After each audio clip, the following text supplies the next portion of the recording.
All right, let's jump right into today's explainer. We're going to unpack a really fascinating, almost hidden reality that sits right behind one of the most celebrated moments in any professional's life. We are talking about the massive identity shift that happens when a highly successful development officer gets promoted to assistant branch manager, or ABM. This isn't just a simple title bump. It's a fundamental rewiring of who you actually are at work. So if you're in the middle of this transition right now, or even just aiming for it, the insights we're about to dive into are going to completely change how you view your journey. Picture this for a second. You finally get the news. Congratulations, you have been promoted as assistant branch manager. You can literally feel the thrill, right?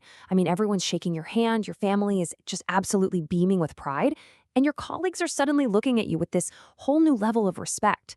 It feels amazing. It's the ultimate well-deserved reward for years of just grinding, hitting your targets, and proving what you can do. It's public validation at its absolute finest. But what actually happens when the party's over? Once the applause kind of fades out, the handshakes stop, and you finally sit down at your brand new desk, a very different, very quiet journey begins. And the crazy thing is, almost nobody prepares you for it. Nobody talks about it openly. Suddenly, all that euphoria just vanishes, and it's replaced by the absolute crushing weight of your new reality.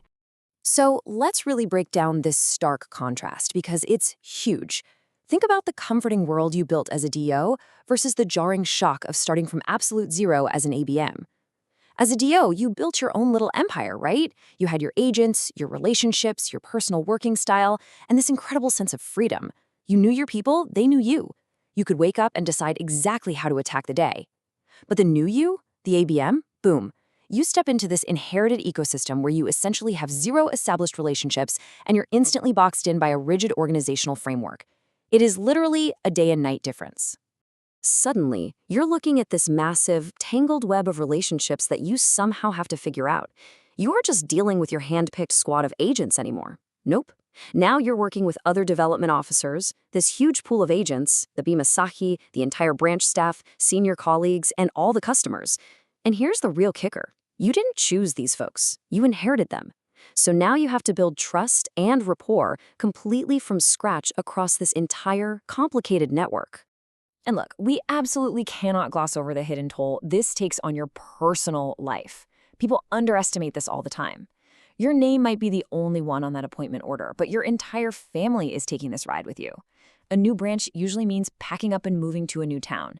Your spouse has to completely readjust. Your kids are suddenly trying to make friends at a new school, and you're totally pulled away from your usual social circles. It's a massive personal transition disguised as a professional one, and it demands some serious resilience from everyone you love. On top of all that, your day-to-day grind is flipped completely upside down. Remember having the freedom to be out in the field, meeting prospects, and hustling on your own terms? Well, your new daily reality is basically an endless loop of procedures, reporting, meetings, reviews, compliance checks, and wrestling with complex systems. It's a total shock to the system. I mean, seriously, you start to feel like you need a PhD just to fill out the paperwork for the paperwork, which, inevitably leads to this really quiet, honestly kind of dark moment that pretty much every new ABM goes through. You might find yourself just staring at a spreadsheet one afternoon thinking, wait, I became an officer to do more, but now I just seem to be doing more administration. It's incredibly frustrating. It can be super lonely. And it's usually the absolute lowest point in the whole transition, where you seriously start questioning if your old job was actually way better. You just feel stuck. But here is the absolute game changer. This is the pivot. You have got to let this sink in. You haven't lost your freedom. Your responsibility has expanded. You are not trapped in some new framework. You've literally just been handed the keys to a much, much bigger vehicle. So stop asking, why did they take away my freedom? The question you actually need to be asking is, how can I create real impact within this new framework? And this right here is the real light bulb moment of the whole transition.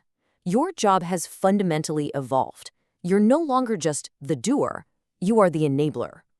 As a DO, your entire focus was developing agents, but as an ABM, your focus is developing the people who develop the agents. That is a completely different, way higher level of leadership. You have to stop trying to be the best individual player on the field and dedicate yourself to being the coach that makes everyone else play better. So, okay, that brings us to the million-dollar question, right? How do you actually create impact within this new framework? How do you pull off this massive leadership shift in your actual day-to-day work without completely losing your mind? Because let's be real, knowing you need to be a great leader is one thing, but actually doing it on a random Tuesday morning when everything's chaotic, that's entirely different. Well, to survive and actually thrive, you need a game plan. And the source material hands us this brilliant, highly tactical 90-day blueprint to navigate the whole thing. It breaks down into 3 distinct, absolutely non-negotiable phases. For the first 30 days, your only job is to listen. From day 31 to 60, you connect. And for the final stretch, days 61 to 90, you enable. Let's break down exactly what this looks like on the ground. Okay, phase 1. Your first 30 days. The mandate is super simple. Listen. You have got to fight that overwhelming urge to just rush in and change everything on day 1 just to prove you're the boss. Don't do it. Instead, meet people. Really understand the branch culture. Sit down with the development officers and agents and just ask, hey, what's working here? What's broken? What do you actually need from me? Be a total sponge. Your goal here is to comprehend, not to disrupt.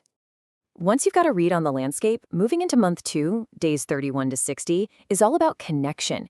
And you've got to remember this golden rule. People don't support a designation, they support a person they trust. You simply cannot rely on your fancy new title to get things done. You have to build trust one single person at a time. Have coffee with one development officer, chat with one key agent, sit with one branch employee. You're building the human infrastructure that is actually going to carry your leadership later on. And then finally, we hit days 61 to 90. You're stepping fully into the enable phase. This is where your new role finally completely clicks into place. Now you're actively coaching your team through their specific hurdles.